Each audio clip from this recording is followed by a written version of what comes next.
This is CNN, cable's most important network. I'm Bob Curry, and this is Special Assignment.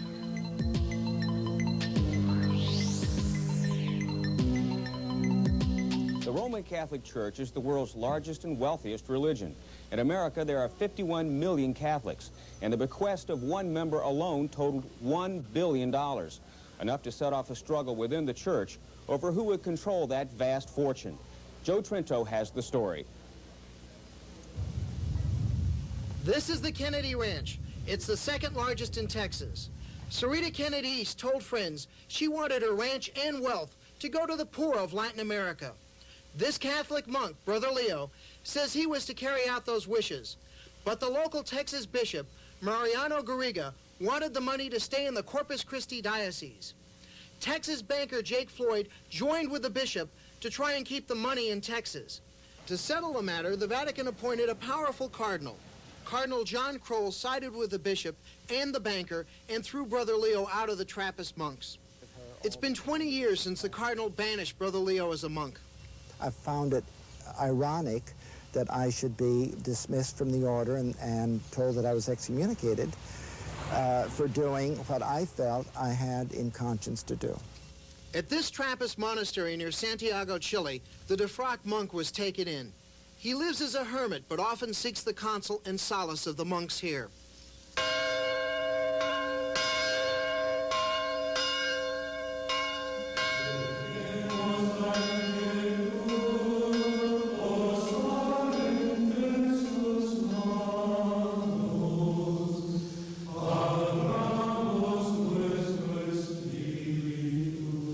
Father Richard Gaines, abbot of the monastery, and Leo's friend of 30 years, ignores the monk's banishment and serves him Holy Communion.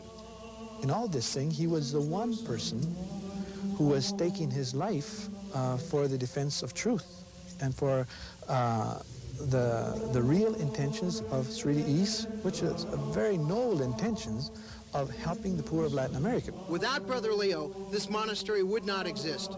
Before he was dismissed, he was the biggest fundraiser in Trappist history. He's very talented and a very holy monk, a very holy person, but he had God-given talents as far as being able to assist us really in raising funds for our monastery. One of Brother Leo's important contributors was Sarita East, who inherited this 200,000-acre Kennedy Ranch in southern Texas from her parents. The ranch, rich with oil, allowed Mrs. East to donate this cathedral to Corpus Christi.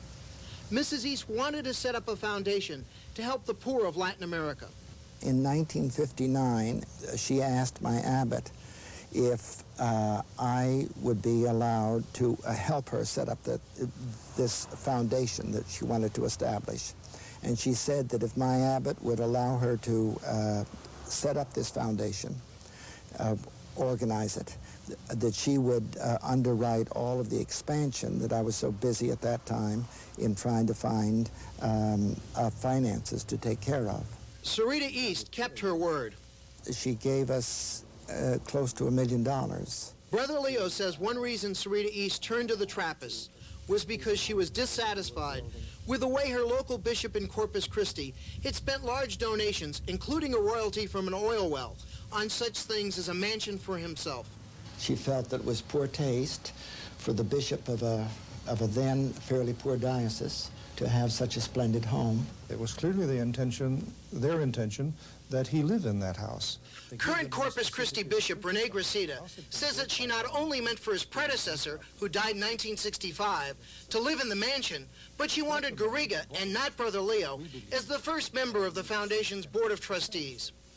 It's significant that the very first board of directors that she provided for the foundation was Bishop Garriga, the third bishop of Corpus Christi, and he was to be the sole trustee, the sole member, the sole director. Well, that's obviously untrue, and the records show that.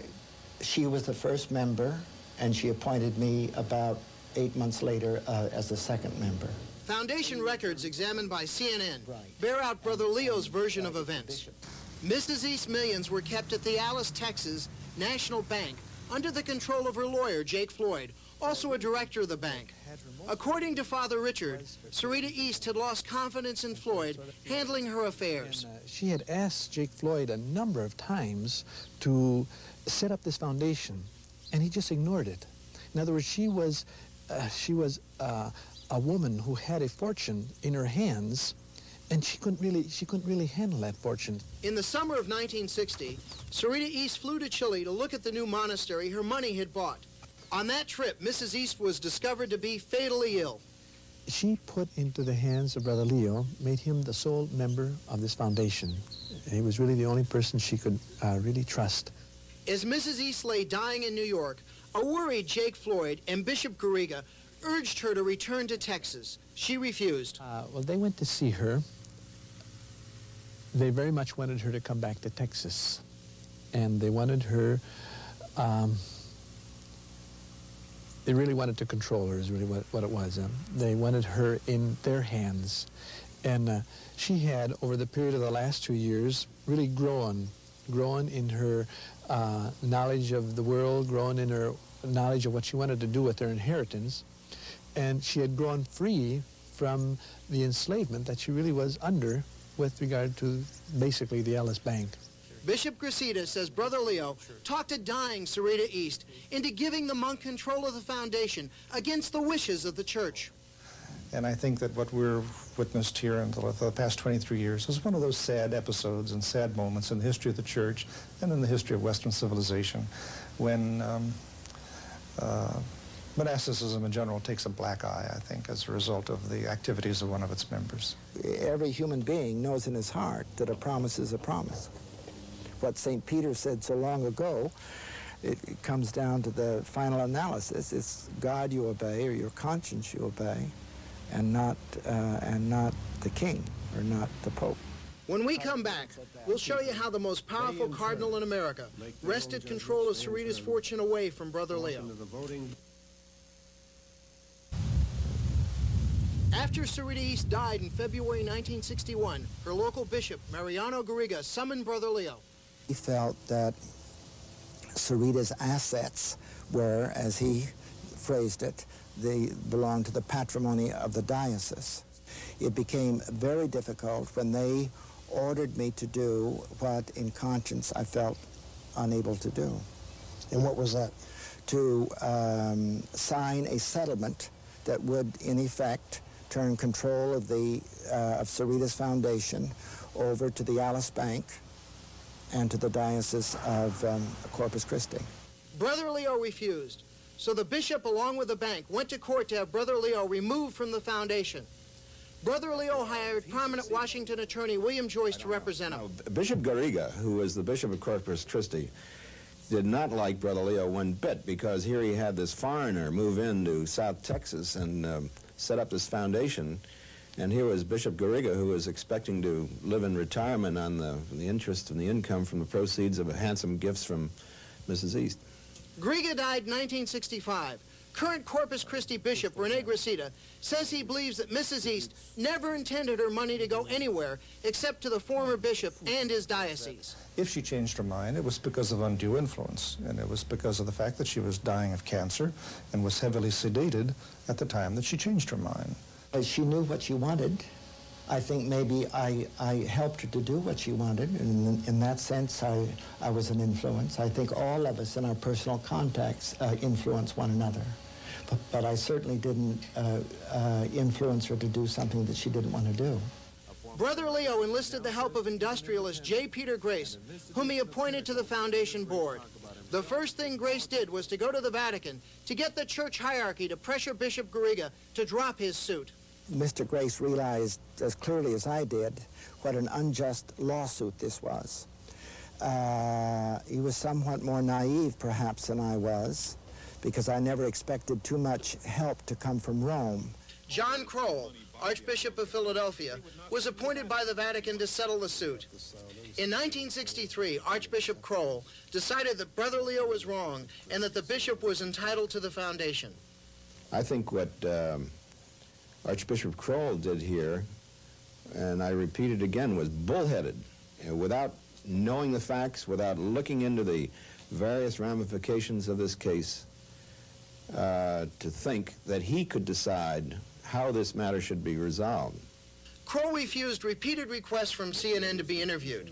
The Archbishop gave Brother Leo an ultimatum, demanding he give up the foundation. I refused. In conscience, I refused. What did he say? He was very angry.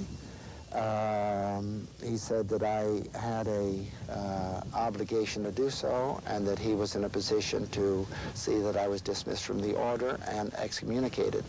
I was given a canonical warning, which is a step in the process of being dismissed from the order. What did they say to you?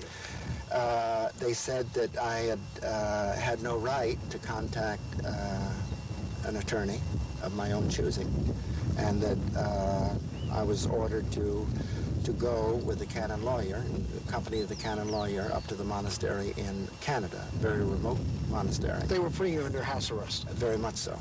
According to Joyce, who is Catholic, his work as Brother Leo's lawyer resulted in a message from Kroll. So Joyce goes ahead and files this, anything in the court in Texas, stating that Brother Leo had been forced to sign a resignation against his will, that Joyce will be excommunicated. While Brother Leo was being pressured, his most important supporter, Peter Grace, joined in an agreement that would turn the foundation over to the bishop and the bank. In Archbishop Kroll's arrangement, Grace would get $14 million of Sarita East money for his own foundation. What was important was that you had the Lord Archbishop of Philadelphia dictating how he wanted the thing settled, and Peter Grace being very grateful to get a crumb from the table. Peter, who I appointed as a member to the foundation after Sarita's death, on the specific, with the specific understanding that since I knew what Sarita wanted, he would let me make the ultimate decisions. I think he's behaved, I don't think he's behaved too well in this regard. Grace refused to be interviewed by CNN. But without Brother Leo officially resigning from the foundation, Archbishop Kroll's settlement could not go through. Brother Leo's superior, Dom Thomas, under pressure from Archbishop Kroll and against Brother Leo's wishes, acted on his own. In place of a power attorney from me, Dom Thomas sent a telegram to the court saying that the lawyer was authorized by him as my superior to act in his name. What we have here is a perfect case of obstruction of justice.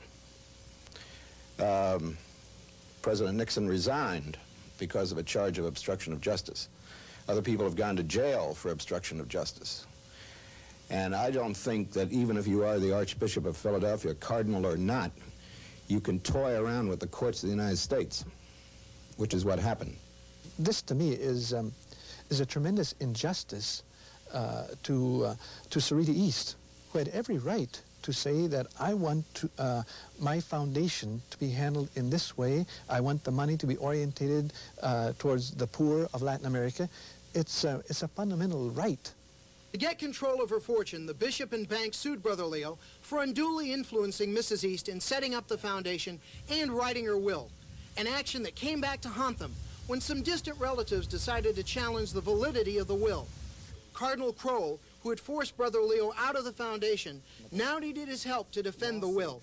And the curious position I was placed in was that the Alice Bank, who brought the initial charges of undue influence against me in their court, were defending me in the adjoining court, trying to show that indeed there was no undue influence. Leo was pressured to testify during the legal struggle. He was represented by prominent Texas politician Sissy Farenthold. She says she found Leo in agony over his dilemma with the church. I didn't realize the extent of the alienation when I urged him to come down and give his deposition. Due largely to Brother Leo's testimony, the relatives lost their suit, and the bank and the local bishop retained control of the foundation. But this turned out to be no victory for Brother Leo. And once he gave his complete defense, immediately when that was over, then he was dismissed from the order, not before. Wait a minute. not before. It was right after he What you're made saying is that Kroll said, now, Brother Leo, we need your cooperation. He said, I'd be glad to. I'll come in. I'll testify. Yes. And after he defended the will, Yes. after he defended himself, Yes. Cardinal Kroll threw him out of the order? That's the actual facts of what happened. When we got back the next day, I told him, and it was truly as a death in the family. And again, I didn't understand the extent of it till I saw it, till I saw what it meant to him, the hurt that it was to him to be disassociated. Defrocked and broke, Brother Leo left Texas. I don't know how a person could stand that, but he did. He did. And it was a draining experience. After he read it and signed it, he then went off to live as a hermit in Martinique. You lived in a cave, did you not? I lived in a very, very humble sort of a half cave and a half stone hut that was built in front of the cave. It was the only place I had to live in. And so, in a sense, I have been sent away from my monastery. I've lived out of the monastic community for a long time now. We asked current Corpus Christi Bishop Rene Gracida if he felt Brother Leo was treated fairly. I have to believe and have confidence in the judgment, first of all, of the Holy See, the then apostolic delegate, and the apostolic visitator, Cardinal Kroll. I'm confident that they really sought to find a workable solution to this very complex situation. That's an outrage, and the kindest thing that can be said of him, if those are his words, is that he's ignorant. When we return, you'll see how the Catholic Churches in action lost millions of dollars of the fortune. There's human weakness in the church. We need to correct this. We need to face the truth. And we can't just keep covering up and covering up and covering up.